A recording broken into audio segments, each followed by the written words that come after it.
The orphan girl called the princess mother by mistake, and the duke didn't correct her. The words fell from the child's cracked lips like a prayer to a deity who had long ago stopped listening.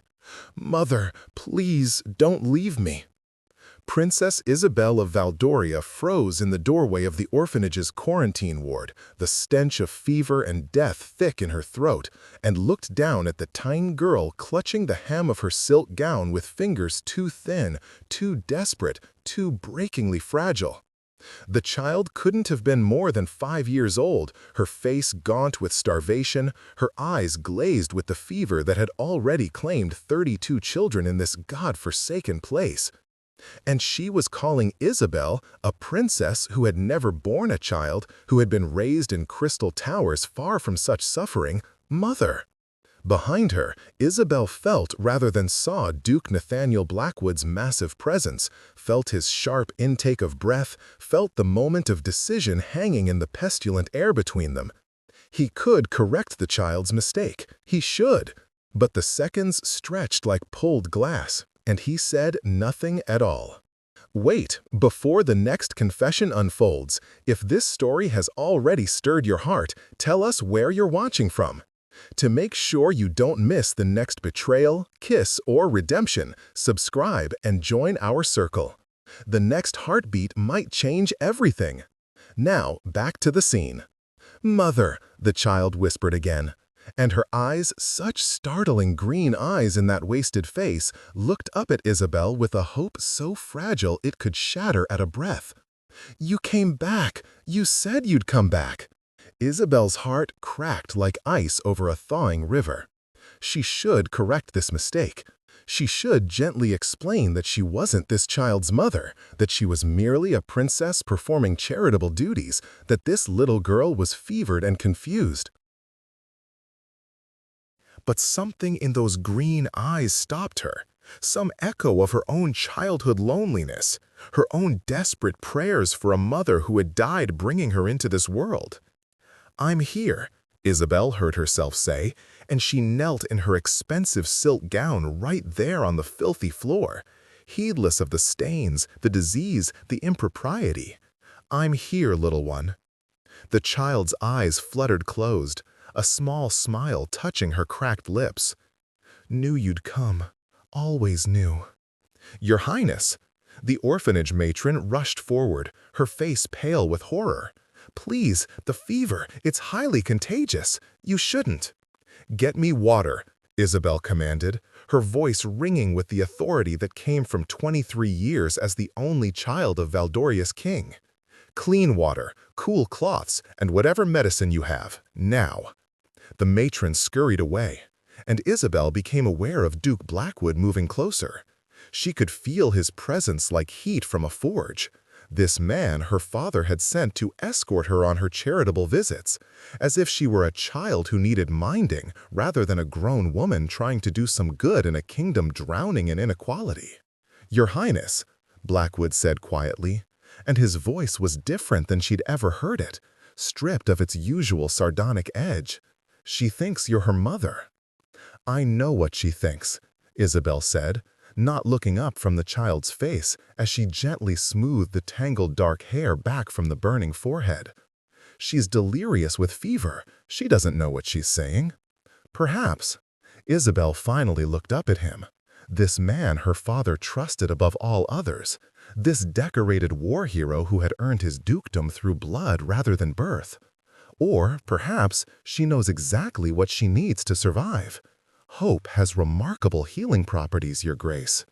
Blackwood stared at her with those impossibly dark eyes, nearly black like polished obsidian, set in a face that was too harsh to be handsome, but somehow compelling anyway. He had scars, this duke. One that cut through his left eyebrow, another that traced his jawline.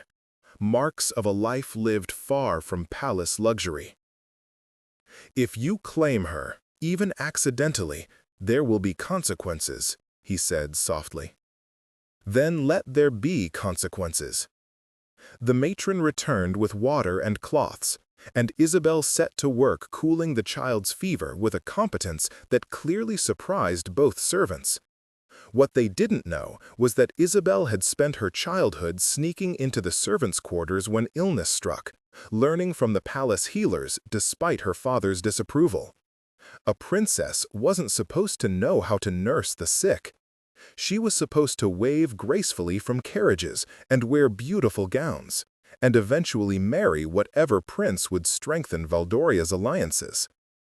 But Isabel had never been particularly good at being what she was supposed to be. "What's her name?" Isabel asked the matron. "Rose, Your Highness. Rose Thatcher.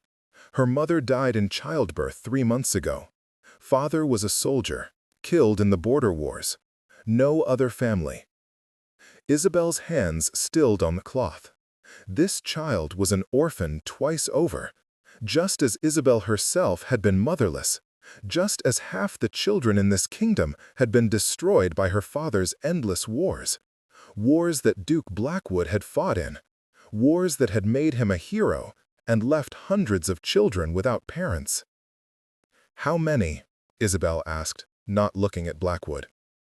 "Your Highness? How many children in this orphanage lost their fathers to the wars?" Silence. Then the matron's quiet answer. "Nearly all of them, Your Highness." Isabel closed her eyes briefly, then returned her attention to Rose. The child's fever was burning her alive from the inside out. Without better medicine, better food, better care, she would die, just like the 32 children who had already perished in this latest outbreak. "Your Grace," Isabel said, her voice carefully neutral. "How much gold do you carry?" "Why?" Blackwood's voice held caution. "Because I'm going to need you to send a rider to the palace, immediately, with orders for the royal physicians to come here with their entire stock of fever medicine.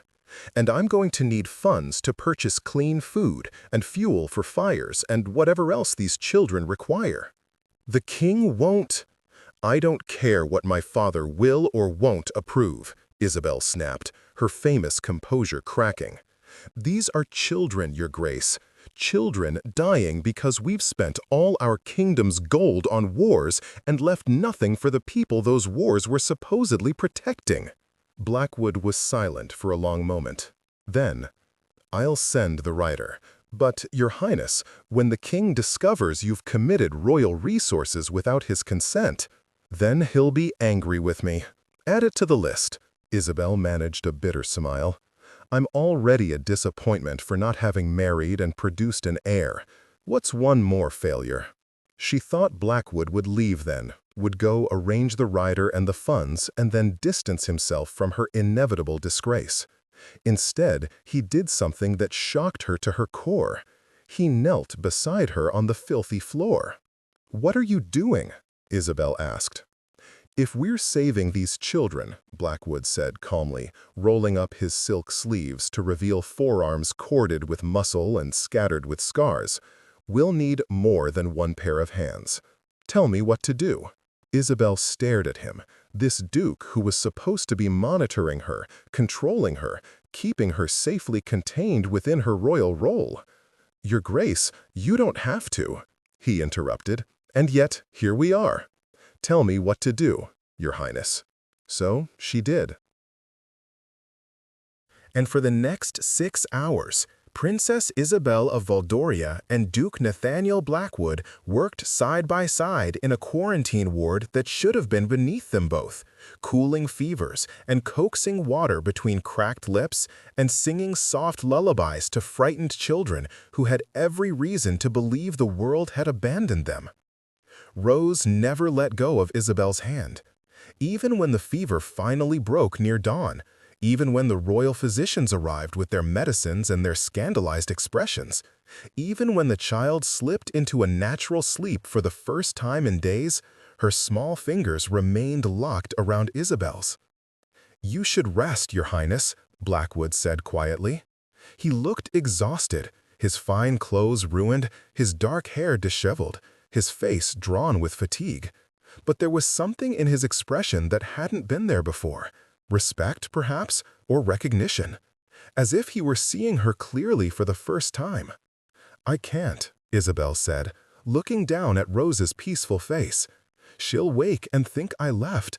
I promised her I wouldn't leave." "You promised a delirious child who thought you were her mother. Does that make the promise less binding?" Blackwood's lips quirked in something that might have been a smile under other circumstances. "Most people would say yes." "Then I suppose I'm not most people." "No," Blackwood agreed softly. "You're really not."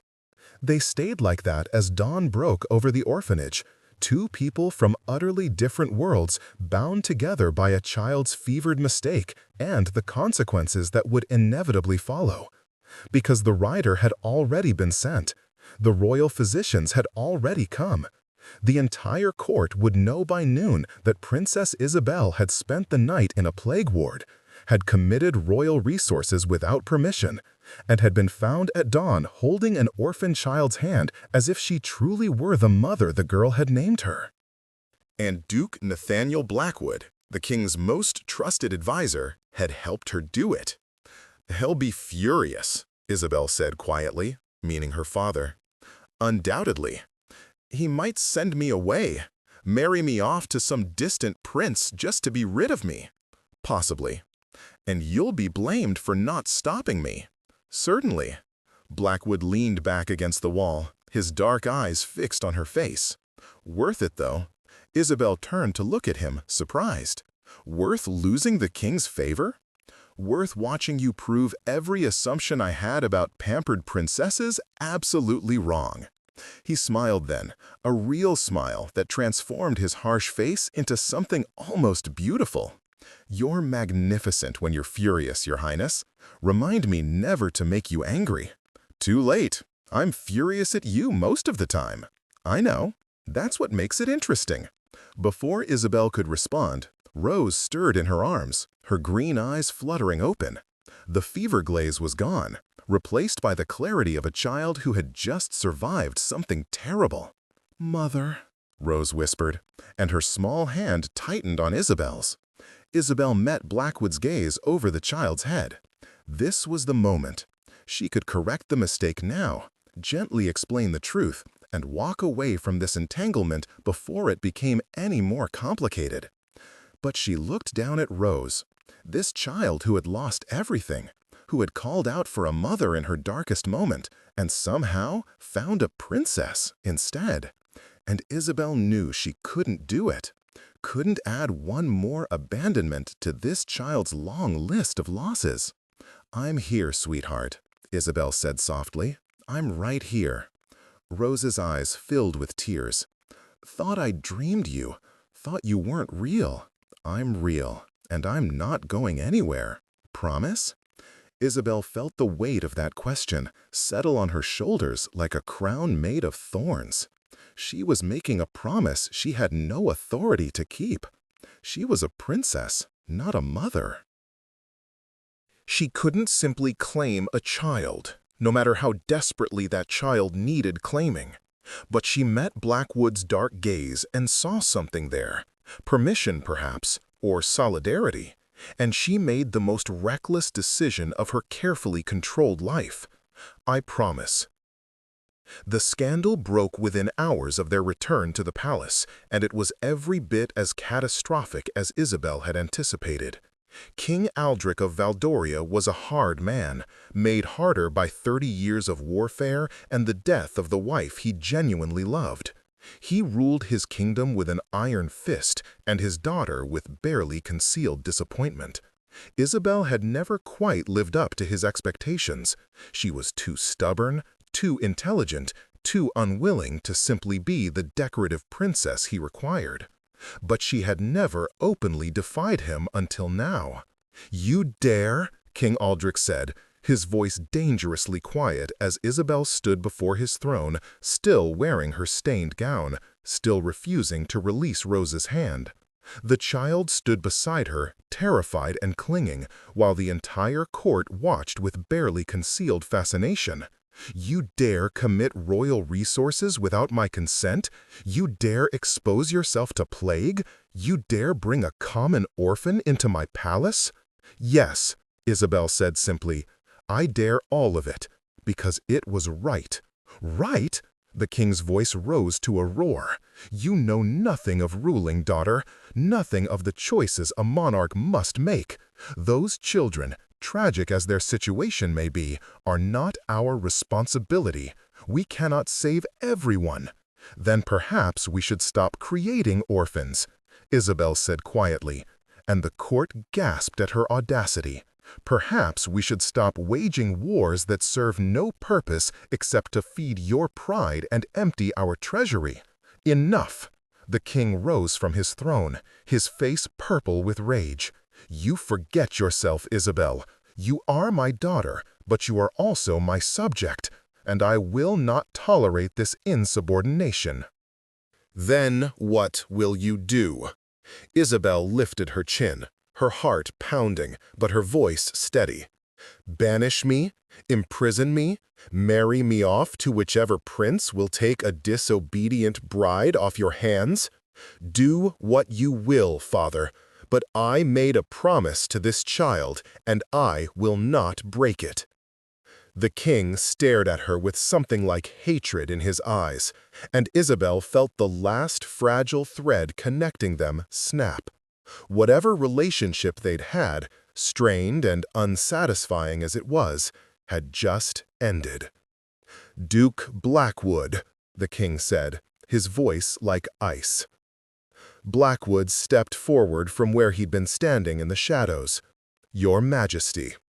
You were sent to prevent exactly this kind of disaster.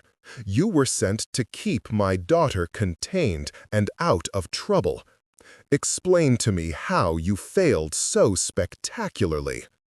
Isabel opened her mouth to defend him, but Blackwood spoke first. I didn't fail, Your Majesty. I made a choice. The silence in the throne room was absolute. Everyone knew what those words meant. The king's most trusted advisor, the hero of the border wars, the man who had saved Valdoria from invasion, he had just admitted to choosing the princess over his king? You made a choice, King Aldrich repeated, his voice deadly quiet. Yes, Your Majesty. I watched Princess Isabel spend 6 hours saving children your wars orphaned. I watched her risk her own life to keep a promise she had no obligation to make. And I chose to help her rather than stop her. Because she was right, and you were wrong. The court erupted in shocked whispers. No one spoke to the king like that. No one. Except, apparently, Duke Nathaniel Blackwood. You betray me, the king said, and there was genuine pain beneath the anger. You, of all people, betray me for her? I didn't betray you, Blackwood said calmly. I chose to serve the kingdom's best interests rather than your pride. There's a difference. Get out, the king said, his voice shaking with fury. Both of you, get out of my sight. And the child, the orphan, she goes back where she came from immediately. No, Isabel said. No. The king descended from his throne, moving toward her with slow, deliberate menace. You dare say no to your king? I dare say no to my father when he demands I abandon a child who has already been abandoned too many times. Isabel pulled Rose closer, feeling the girl tremble against her side. I made a promise. I will not break it. Then you leave me no choice. The king's face was hard as granite. You are hereby confined to your chambers until I decide what to do with you. The orphan will be returned to the orphanage, and Duke Blackwood, he turned to Nathaniel, you are stripped of your position as my advisor and banished from court. Your lands remain yours, but you will leave Valdoria's capital within the day. Isabel felt the world tilt beneath her feet. She had expected punishment for herself, but Blackwood losing everything because he'd chosen to help her? Your Majesty, Blackwood said, and there was steel in his voice now. "Before you make a decision you'll regret, perhaps you should consider the optics. Your daughter, beloved by the common people, spent the night saving orphaned children while you sat in luxury. If you punish her for that, if you separate her from a child she's claimed, the people will turn against you.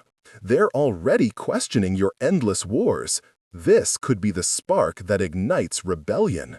The king's eyes narrowed. "Are you threatening me?" "I'm advising you, one last time, because despite everything, I do care about this kingdom's stability." Blackwood moved to stand beside Isabel, a gesture of solidarity that made her throat tight. "Let the princess keep the child. Frame it as an act of royal charity. Let her be seen as merciful and kind, while you remain strong and just. You both win."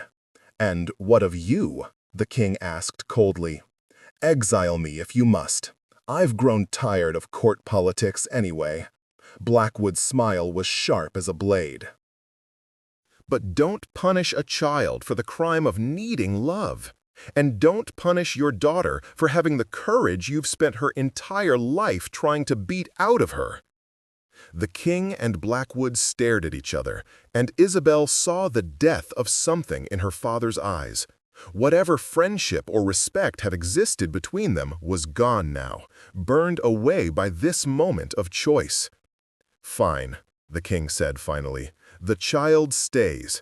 But she is your responsibility entirely, Isabel. You will provide for her from your own allowance. You will care for her without involving royal resources. And you," he looked at Blackwood, "you have until sunset to leave the capital.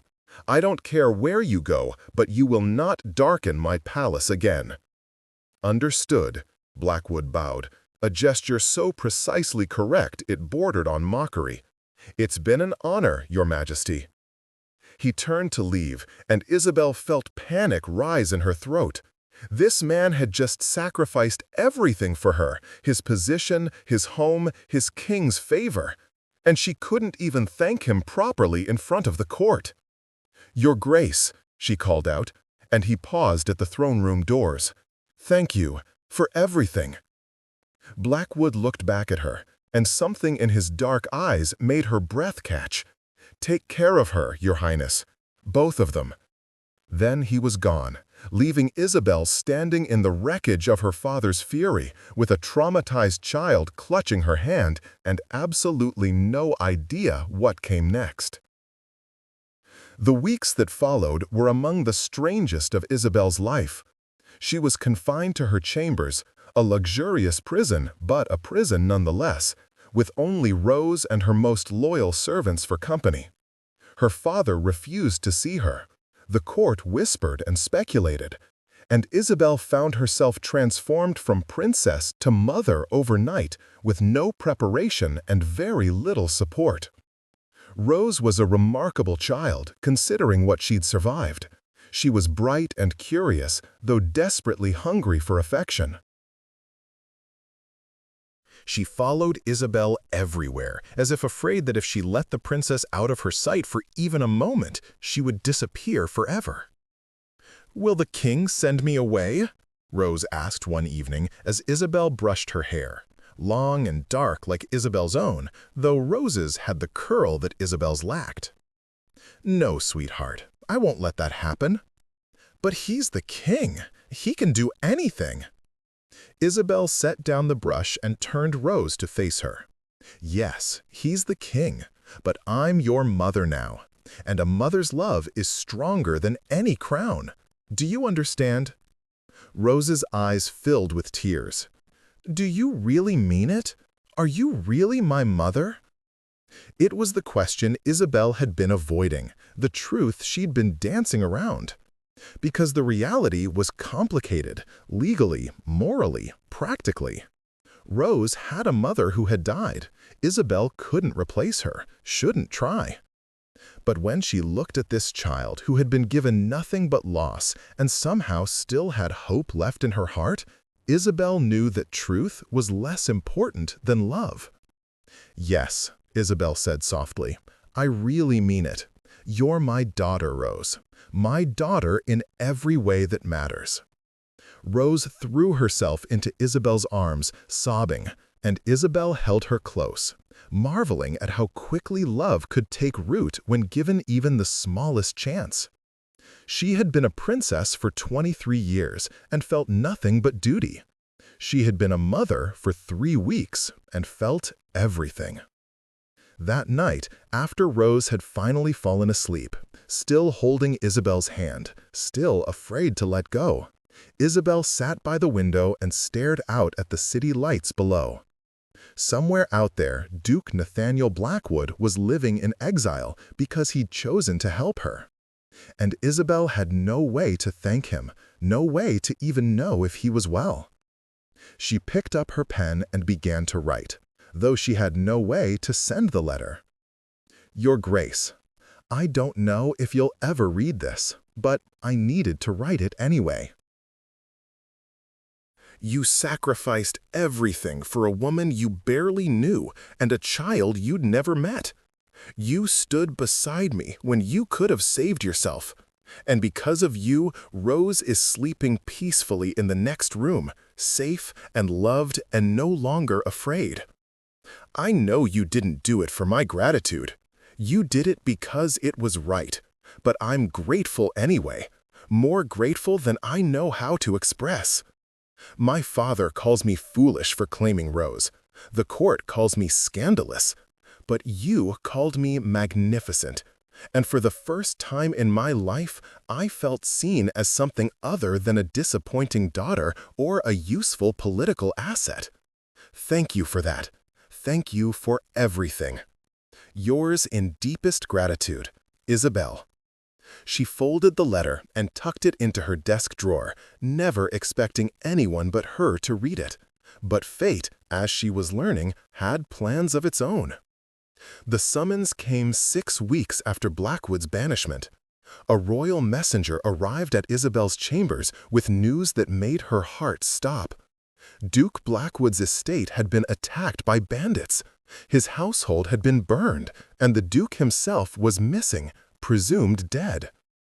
Isabel felt the world drop away beneath her feet. "No," she whispered. "No, that's not possible." "I'm sorry, Your Highness," the messenger said, his face carefully neutral.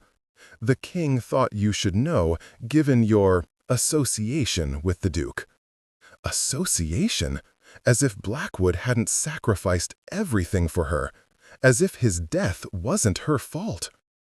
"Does my father seem upset by this news?" Isabel asked, and her voice sounded strange to her own ears, distant and cold. The messenger shifted uncomfortably. "I couldn't say, Your Highness." Which meant no. Her father had banished Blackwood to the countryside and left him vulnerable to exactly this kind of attack, and he felt nothing at the man's death. "Leave me," Isabel said. "Your Highness, the king requested." "Leave me!"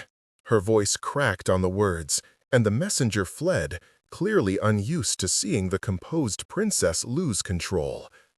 Isabel stood in the center of her chamber, trembling with a grief so consuming she couldn't breathe around it. She had known Blackwood for only a few days. They had never been friends, had barely been allies. But he had seen her. He had believed in her. He had stood beside her when everyone else, including her own father, had demanded she break a promise to a frightened child. And now he was dead. "Mama?" Rose appeared in the doorway, her small face worried. "Why are you crying?" Isabel hadn't even realized she was crying until Rose mentioned it. She wiped at her cheeks with shaking hands. "Someone I cared about is gone, sweetheart." "The Duke?" Rose was remarkably perceptive for a 6-year-old. "The one who helped us?" "Yes, the Duke." Rose walked over and slipped her small hand into Isabel's. "Will you leave me too? Everyone I love leaves." The question broke something inside Isabel. This child had lost her mother, her father, and now was watching the woman she'd claimed as her new mother grieve another loss. Of course Rose would fear abandonment. "No," Isabel said fiercely, dropping to her knees and pulling Rose into a tight embrace. "No, my darling, I will never leave you. Never. I promise you that. But what if you die like the Duke? Then I'll have made arrangements to ensure you're cared for. You'll never be alone again, Rose. I swear it on everything I hold sacred." Rose buried her face in Isabel's shoulder and cried, and Isabel held her close, adding one more promise to her growing collection. She would keep Rose safe. She would give this child the security and love she deserved. And somehow, some way, she would find out the truth about what had happened to Duke Nathaniel Blackwood. Because something about the messenger's story didn't sit right. Bandits attacking a duke's estate? Possible, but unusual. The duke himself missing rather than confirmed dead? Suspicious. And the timing, exactly 6 weeks after his banishment, felt too convenient. Isabel stood, still holding Rose, and made a decision. She had been a compliant daughter for 23 years, accepting her confinement and her father's judgment. But Blackwood had shown her that sometimes the right thing to do was also the rebellious thing. And if there was even a chance that he was alive, that he needed help, then Isabel would find a way to reach him, no matter what it cost her. Breaking out of a palace should have been impossible, but Isabel had spent her entire childhood learning the servants' passages and hidden exits. She waited until deep night when even the guards were drowsy, and then she moved. Rose came with her, of course. Isabel couldn't leave the child behind, couldn't risk her father using Rose as leverage. So they dressed in servants' clothes borrowed from Isabel's maid, and they slipped through the shadows like ghosts. "Where are we going?" Rose whispered as they made their way down a forgotten staircase. "To find the Duke," Isabel said, "or at least to find out what really happened to him." "Is this allowed?" Isabel smiled, despite the terror thrumming through her veins. Absolutely not. But sometimes the right thing to do is the forbidden thing. They made it out of the palace grounds just before dawn, aided by Isabel's maid, who provided a horse and directions to the Duke's estate.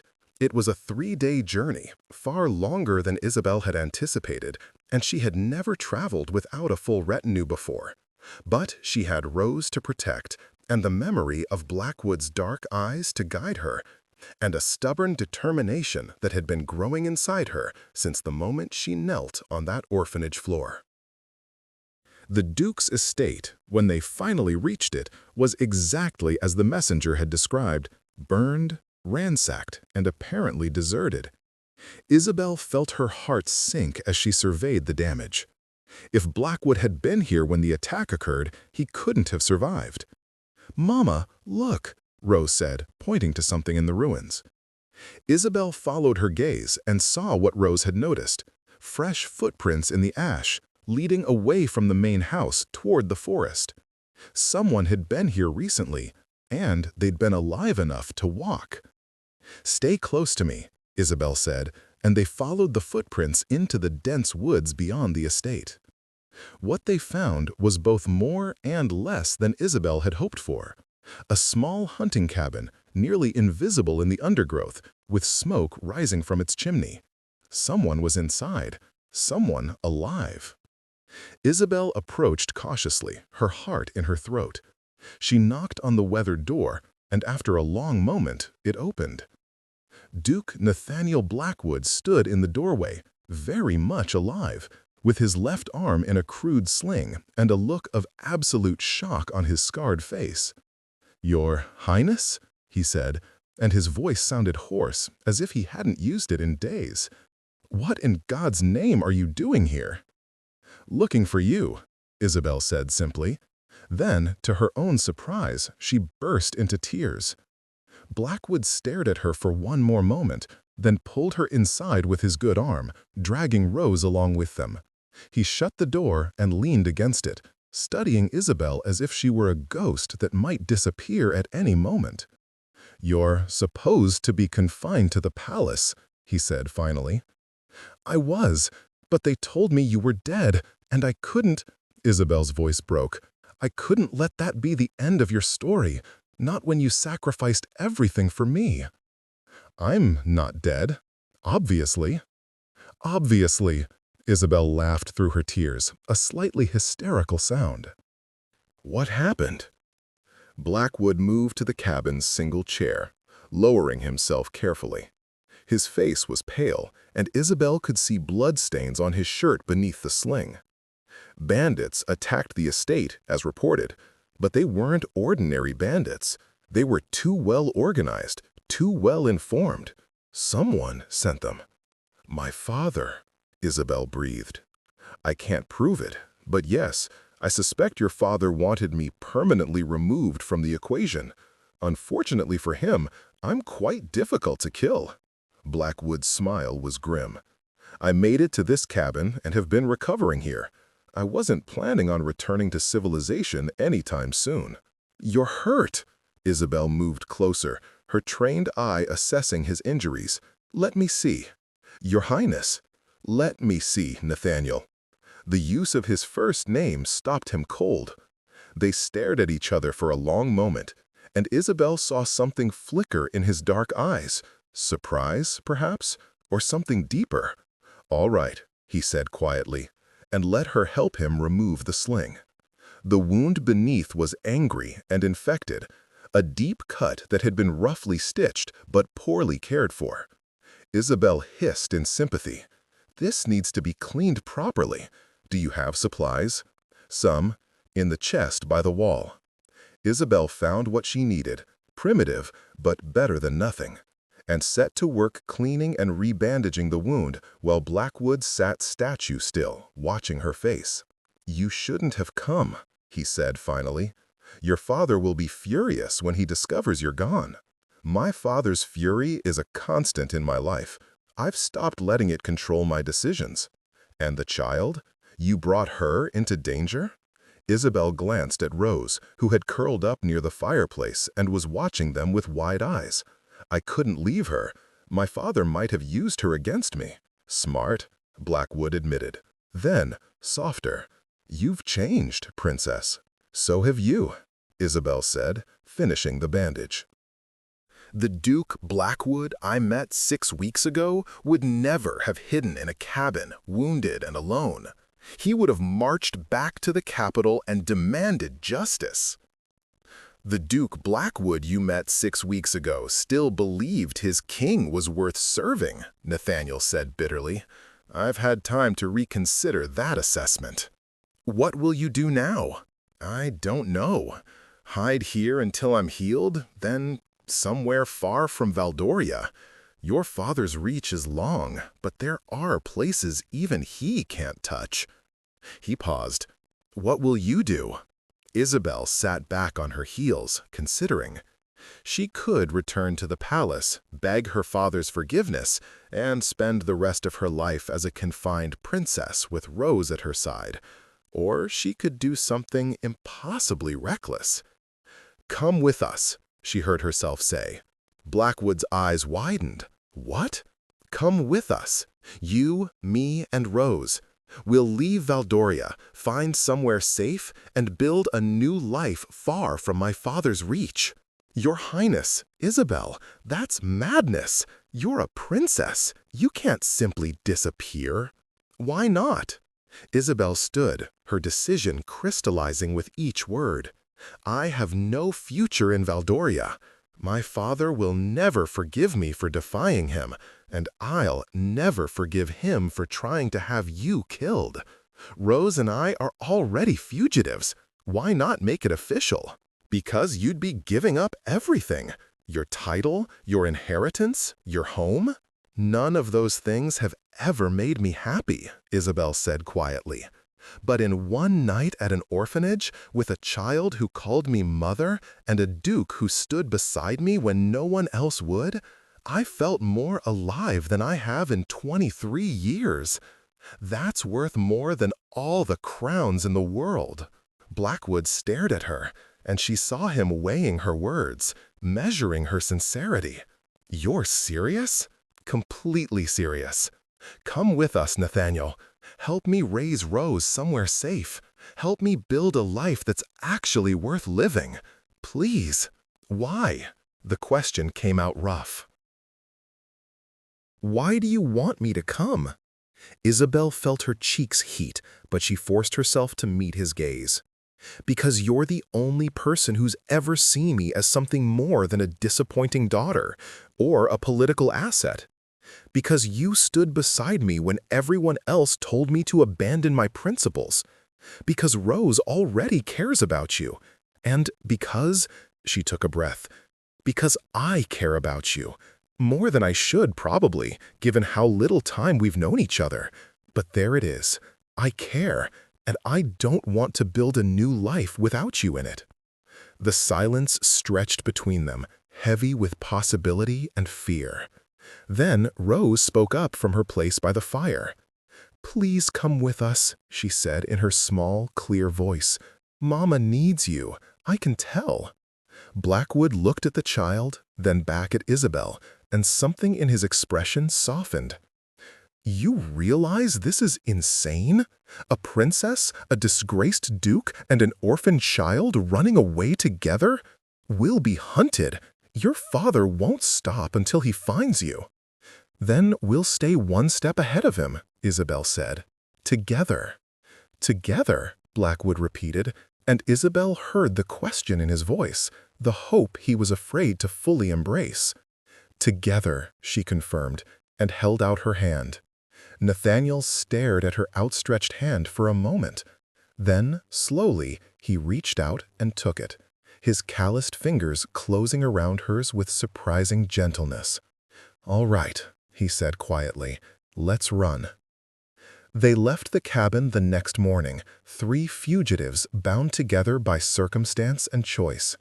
Nathaniel knew routes through the forest that would keep them from patrols. Isabel had managed to bring enough gold to fund their journey. And Rose, remarkably, adapted to their new nomadic life with the resilience of a child who had already survived too much. They traveled for weeks, always moving, never staying in one place long enough to be found. And somewhere along the way, as they sat around campfires and told stories and learned to depend on each other for survival, something shifted between Isabel and Nathaniel.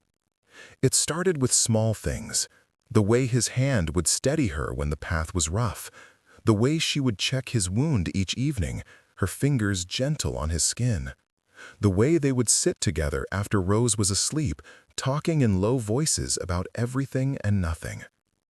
"Tell me about the wars," Isabel said one night, 6 weeks into their flight. "Tell me what you saw." Nathaniel was quiet for a long moment, staring into the flames. Death, waste, young men dying for causes they didn't understand because old men sent them to fight. I thought I was serving my kingdom, but all I did was create orphans like Rose, hundreds of them, thousands. It wasn't your fault, wasn't it? I could have refused to fight. I could have spoken out against your father's warmongering. And you would have been executed for treason, Isabel said softly. You did what you had to do to survive, just like we're doing now. Is this survival, though? Nathaniel looked at her, and in the firelight, his scarred face was beautiful. Or is this actually living? Isabel felt her breath catch. I think it might be living. For the first time, I think I'm actually living. Nathaniel reached out and tucked a strand of hair behind her ear, his fingers lingering against her cheek. You're extraordinary, princess. Isabel, she corrected softly. Just Isabel now.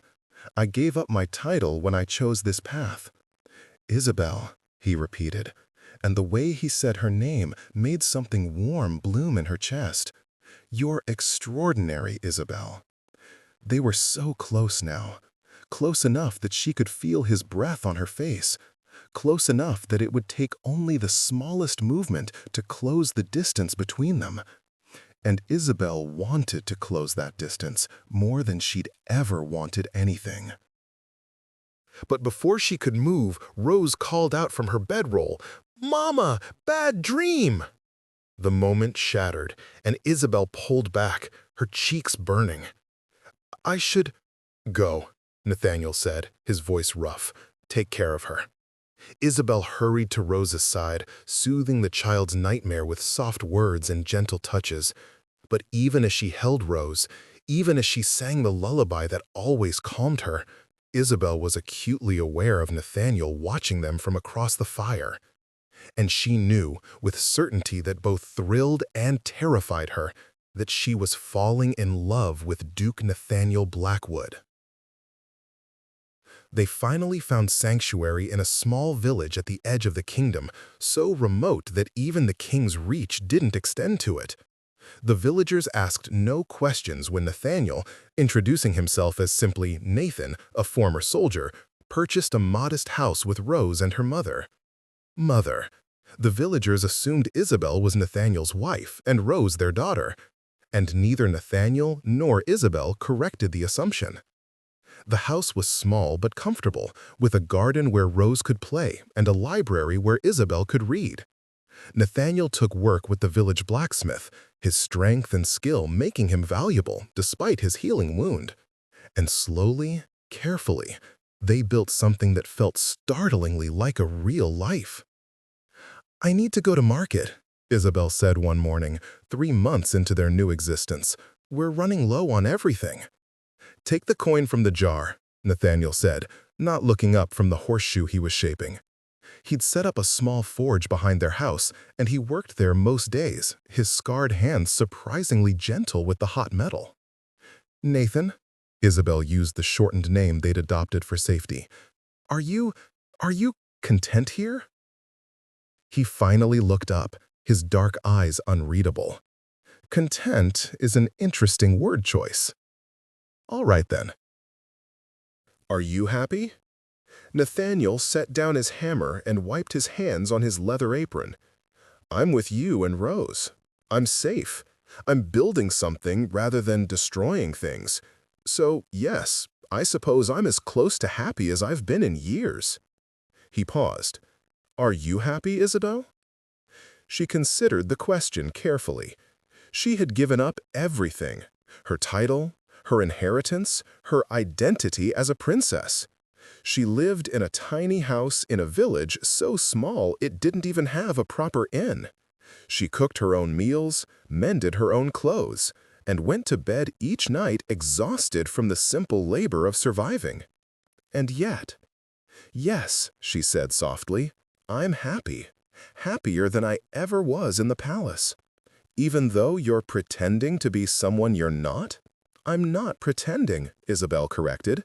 "I'm being exactly who I want to be: Rose's mother, your partner, and myself. That's more authentic than I ever was as Princess Isabel." Something flickered in Nathaniel's eyes, something that looked like longing. "Isabel." "Mama!" Rose came running from the garden, dirt on her hands and joy on her face. "Look what I found, a bird's nest with eggs." The moment passed, and Isabel let herself be pulled away to examine Rose's treasure. But she felt Nathaniel's gaze on her back, heavy with unspoken words. That night, after Rose was asleep, Isabel sat in their small parlor with a book she couldn't concentrate on. Nathaniel entered quietly, his hair still damp from washing away the day's forge work. "We need to talk," he said without preamble. Isabel's heart began to pound. "All right." Nathaniel sat across from her, his hands clasped between his knees. "This arrangement we have, it's not sustainable." Fear lanced through Isabel's chest. "What do you mean?" "I mean, the villagers think we're married. They think Rose is our daughter. And we're letting them think it because it's convenient and safe." He looked up at her, and his eyes were intense. "But Isabel, I can't keep pretending." "Not anymore." "Pretending what?" Her voice came out as barely a whisper. "Pretending that this is just an arrangement of convenience. Pretending that I don't care about you and Rose more than anything in this world. Pretending that I don't lie awake at night thinking about crossing the hallway to your room and—" He stopped abruptly. "I'm sorry. That was inappropriate." "No," Isabel said, her heart racing. "Don't apologize. Say what you were going to say." Nathaniel stood and paced to the window, his back to her. "I think about crossing the hallway and telling you that I love you, that I've loved you since the moment you knelt on that filthy orphanage floor and chose compassion over obedience, that watching you with Rose, watching you build a life from nothing, watching you be brave and stubborn and impossible, it makes me believe in things I stopped believing in years ago." Isabel stood on shaking legs and crossed to him, placing her hand on his back. "Nathan, look at me." He turned, and she saw vulnerability in his face that she'd never seen before. This man, who had survived war and assassination attempts, was terrified of her answer. "I love you too," Isabel said simply. "I have for months. I just didn't know how to tell you." Nathaniel stared at her. You love me?" "Yes, you impossible, infuriating, wonderful man. I love you. I love how gentle you are with Rose. I love how you build beautiful things with your scarred hands. I love how you protect us without making me feel weak. I love—" her voice broke. "I love everything about you." "Isabel," Nathaniel breathed, and then he was pulling her into his arms, holding her so tightly she could barely breathe. "I don't deserve you. You deserve everything," she said fiercely, wrapping her arms around him. "You deserve happiness and peace and love, and I want to give you all of it." He pulled back just enough to cup her face in his hands, his thumbs tracing her cheekbones with devastating tenderness. The villagers already think we're married. Yes, we could make it true, if you wanted. I have no title to offer you anymore, no wealth beyond what we've saved, but I could give you my name, my loyalty, my love, if that's enough. Isabel felt tears slip down her cheeks. It's more than enough. It's everything. Is that a yes? Yes, she laughed through her tears. Yes, Nathan, I'll marry you. He kissed her then, and it was nothing like the perfunctory peck she'd received at her first wedding. This kiss was tender and passionate and full of promise. This kiss was the beginning of something real. When they finally broke apart, both breathless, Nathaniel rested his forehead against hers. "We should probably tell Rose." "She's going to be insufferably smug," Isabel said. "She's been trying to matchmake us for months." "Smart child." "The smartest." Isabel pulled back to look at him properly. "Nathan, thank you." "For what?" "For not correcting her that day in the orphanage, when she called me mother. You could have, you should have, but you didn't, and it changed everything." Nathaniel's expression softened. "I saw your face when she said it. I saw how much you needed to be needed, how much that child needed you. How could I correct something so right? Even though it ruined your life? It didn't ruin my life." He kissed her forehead gently. "It saved it. I just didn't know it yet." They stood in the quiet parlor, holding each other, and Isabel marveled at how much could change in 6 months. She had gone from a confined princess to a fugitive, to a mother, to a woman in love. She had lost everything and gained more than she'd ever dreamed possible. And all because a frightened child had called her mother, and a good man had chosen not to correct her. The wedding was simple, held in the village's small chapel, with Rose as their only attendant. The priest asked no questions about their past, and the villagers celebrated with them as if they were any normal couple rather than a fugitive princess and her disgraced duke. Rose stood between them during the ceremony, holding both their hands, and when the priest pronounced them husband and wife, the child whispered, "Now we're really a family." Yes, darling, Isabel said, pulling her close. Now we're really a family. That night, in the room they finally shared as husband and wife, Nathaniel held Isabel close and said quietly, "Do you ever regret it? Giving up your title, your life at court?" "Never," Isabel said without hesitation. "I gave up things that never made me happy. In exchange, I got you and Rose and a life I actually want to live. That's not a trade, it's a gift. Your father is still looking for you, you know.